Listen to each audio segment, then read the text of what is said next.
जय हिंद दोस्तों, कैसे हैं आप। हमें उम्मीद है कि आप स्वस्थ होंगे और हमें ये भी उम्मीद है कि आप इससे पिछले वाले वीडियो में आप अच्छी तरह से समझ गए होंगे।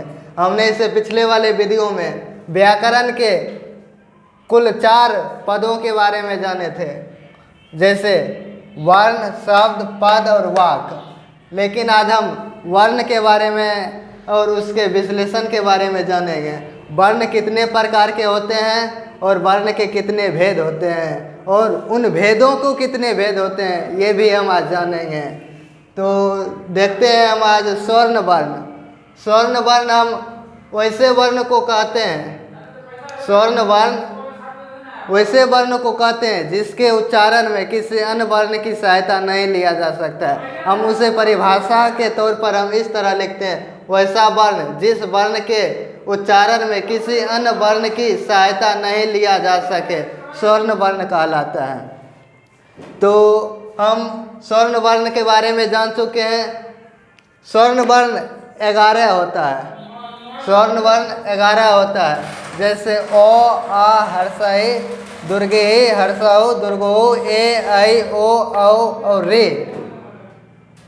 देखिए, ये मत समझिए कि स्वर्ण वर्ण 13 होता है। स्वर्ण वर्ण 11 ही होता है, लेकिन हम 13 भी बतलाएंगे कैसे होता है। लेकिन उससे पहले हम आगे बतलाने से पहले हम ये कहना चाहते हैं कि इस वीडियो को आप देखते हैं तो अब अपने भाई और दोस्तों को शेयर कीजिए ताकि हमें मोटिवेशनल मिले, और लाइक भी कीजिए और सब्सक्राइब भी कीजिए। उसके बाद हम देखते हैं स्वर्ण वर्ण कितने प्रकार का होता है। मूल स्वर को ही ह्रस्व स्वर कहते हैं और दीर्घ स्वर। तो मूल स्वर किसे कहते हैं? मूल स्वर उन स्वरों को कहते हैं जिनके सहायता से किसी अन्य स्वर्णों की से नहीं लिया जा सकता है। देखिए, मूल स्वर्ण उन स्वर्णों को कहते हैं जो शब्द हम बोलते हैं उसको बोलने में किसी दूसरे स्वर को नहीं लेते हैं, तो उसे हम मूल स्वर्ण कहते हैं। जैसे ओ को बोलने में हम किसी दूसरे वर्ण को नहीं लेते हैं। हर्षई, हर्षव और रे भी। तो मूल स्वर्ण मूल रूप से 4 होते हैं। हम यहाँ तक समझ गए हैं। और उसके बाद दीर्घ स्वर। दीर्घ स्वर हम उस स्वर को कहते हैं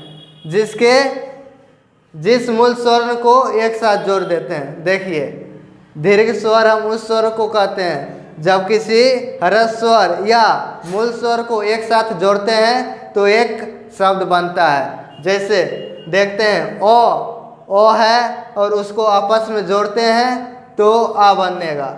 हर्षी और हर्षी प्लस हर्षी, यानी नहीं सॉरी, हर्षी प्लस हर्षी बराबर हर्षई होता है और हर्षो प्लस हर्षो बराबर हर्षऊ होता है। तो हम यहाँ तक जान चुके। अब व्यंजन वर्ण के बारे में जानते हैं। व्यंजन वर्ण हम किसे कहते हैं? वैसा वर्ण जो दूसरे वर्ण की सहायता से बने व्यंजन वर्ण कहलाता है। देखिए, हम लिखे हुए हैं बोर्ड पर, वैसा वर्ण जो किसी दूसरे वर्णों की सहायता से एक नया शब्द बना है, व्यंजन वर्ण कहलाता है। व्यंजन वर्ण देखिए कैसे नया शब्द बनेगा। जैसे तो लिखा हुआ होता है, तो लिखा हुआ आता है। इसमें देखिए पूर्ण तो नहीं, आधा तो लिख करके और इसमें ओ जोड़ दिया जाता है, तब पूर्ण तो का निर्माण होता है। तो उसी तरह हम देखते हैं थो लिखा हुआ है, आधा थो लिख करके और ओ जोड़ देते हैं तो थो पूरा बनता है। और उसी तरह को में भी है और घो में भी है। देखिए, हम जाने कि व्यंजन वर्ण किसे कहते हैं, लेकिन व्यंजन वर्ण कितने प्रकार के होते हैं ये भी जानेंगे। और व्यंजन वर्ण के अंतर्गत कौन कौन से अक्षर आते हैं। देखिए, व्यंजन वर्णों की संख्या कम से कम 33 होती है और उसे को से हो तक लिखा जाता है, व्यंजन वर्णों की संख्या। उसके बाद हम आगे चलते हैं थे कि व्यंजन वर्ण किसे कहते हैं, व्यंजन वर्ण के कितने प्रकार होते हैं। तो व्यंजन वर्ण के अंतर्गत ही स्वर व्यंजन आता है। स्वर्ण व्यंजन किसे कहते हैं? तो हम जानते हैं कि स्वर्ण व्यंजन, देखिए स्वर्ण व्यंजन के अंतर्गत ही क वर्ग का आता है और चौ वर्ग का आता है, तो वर्ग का आता है, तो वर्ग का आता है। और स्वर व्यंजन के अंतर्गत को, खो, गो, घो, अंग और चो, छो, जो, झो, नो। इसी तरह देखिए व्यंजन के अंतर्गत को से हो तक हम जानते हैं कि क से हो तक आता है स्वर्ण वर्ण के अंतर्गत, लेकिन में स्पर्श व्यंजन के अंतर्गत ही कठोर व्यंजन आता है। कठोर व्यंजन अगर हमें परीक्षा या कोई कंपटीशन एग्जाम में पूछ देता है कि कठोर व्यंजन कितने होते हैं, तो हम कह सकते हैं कि कठोर व्यंजनों की संख्या 5 होता है। अगर स्पर्श व्यंजनों की संख्या पूछें तो 25 होता है। स्पर्श व्यंजनों की संख्या अगर 25 होता है, इसी में से निकलता है कठोर व्यंजन में से ही निकलता है उच्छिप्त व्यंजन। उच्छिप्त व्यंजन देखिए यहाँ पर जो दो है और धो है, उसी को रो और अधो कहते हैं, और ये रो और अधो जो है उच्छिप्त व्यंजन है। और यहाँ पर देखते हैं कि यो, रो, लो, वो, ये है अंतः व्यंजन, मतलब कि व्यंजन वर्ण के ही अंतर्गत आता है अंतः व्यंजन। अंतः व्यंजन को हम कहते हैं अर्धस्वर, अर्धस्वर कहते हैं। और उष्म व्यंजन देखिए सो, तालम सो, मूर्धन्त सो और हो, तालम सो, मूर्धन्त सो, दंत सो और हो उष्म व्यंजन है। उष्म व्यंजन हम इसे क्यों कहते हैं? जब हम इसे बोलते हैं तालम सो, मूर्धन्त सो, दंत सो, हो को, तो हम हो को अगर बोलते हैं तो वहाँ पर गला में उष्मा, उष्मा के मतलब जो अधिक दबाव के साथ ये वर्ण उत्पन्न होता है, तो इसलिए हम उष्म व्यंजन कहते हैं। इससे पहले हम अंतः व्यंजन को पढ़े थे, तो देखिए अंतः व्यंजन अगर हमें परीक्षा में पूछा जाए कि अंतः व्यंजन किसे कहते हैं तो और कितने प्रकार के होते हैं, तो अंतः व्यंजन यो, रो, लो, वो को कहते हैं। यह 4 प्रकार के होते हैं। अगर व्यंजन के अंतर्गत अगर अंतः व्यंजन पूछा जाए तो वह 4 होता है। अगर हिंदी वर्णमाला के अंतर्गत अगर हमें पूछा जाए कि व्यंजन वर्ण कितने होते हैं तो 2 ही होता है। जान लीजिए ये परीक्षा में बहुत इम्पोर्टेंट है। यो हम जाने यो और वो, ये हिंदी वर्णमाला के व्यंजन वर्ण है, लेकिन यो, रो, लो, वो ये संस्कृत वर्णमाला के व्यंजन वर्ण है। उसी तरह संयुक्त व्यंजन वर्ण तालम छो, त्रो, ज्ञो और श्रो, अक्षो, ये है 4 संयुक्त व्यंजन।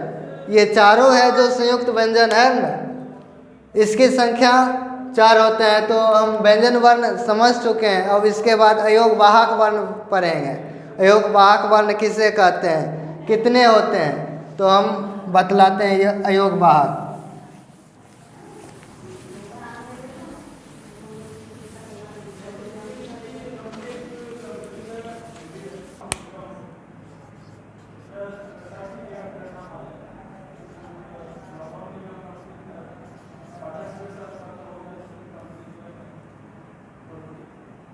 हाँ नीचे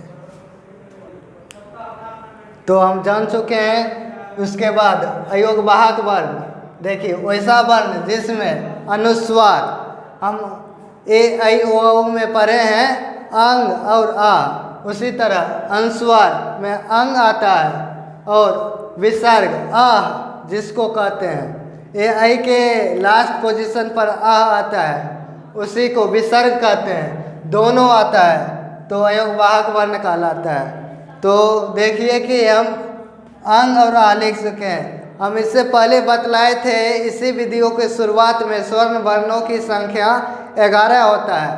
किसी किताब में लिखा होगा कि स्वर्ण वर्णों की संख्या 13 होता है, लेकिन 13 नहीं हो करके 11 ही होता है। 13 कैसे लिखा होता है? स्वर्ण वर्ण के अंतर्गत ही अयोग वाहक वर्ण आता है। देखिए स्वर्ण वर्ण के अंतर्गत ही अयोग वाहक वर्ण आता है और उसका ही ये 2 रूप, ये जो 2 रूप है अनुस्वार और आ, ये 2 है, इसी को जोड़ करके स्वर्ण वर्ण में 13 पुरा दिया जाता है। 13 पुराने के बाद ही वह मतलब स्वर्ण वर्ण को लिखा जाता है। लेकिन ऐसा नहीं है। परीक्षा में अगर पूछेगा कि स्वर्ण वर्णों की संख्या कितनी है तो बतलाना है कि 11 है और अयोग वाहक वर्णों की संख्या 2 है। और उसी तरह व्यंजन वर्णों की संख्या 13 है। तो हम इस वीडियो में वर्णों की संख्या और वर्णों के वर्णमाला के बारे में जान चुके हैं। तो आप अगर समझ गए हैं तो इस वीडियो को ज़्यादा से ज़्यादा शेयर कीजिएगा। अगर इसमें कुछ गलती अगर हो गया है तो कमेंट बॉक्स में ज़रूर लिखिएगा।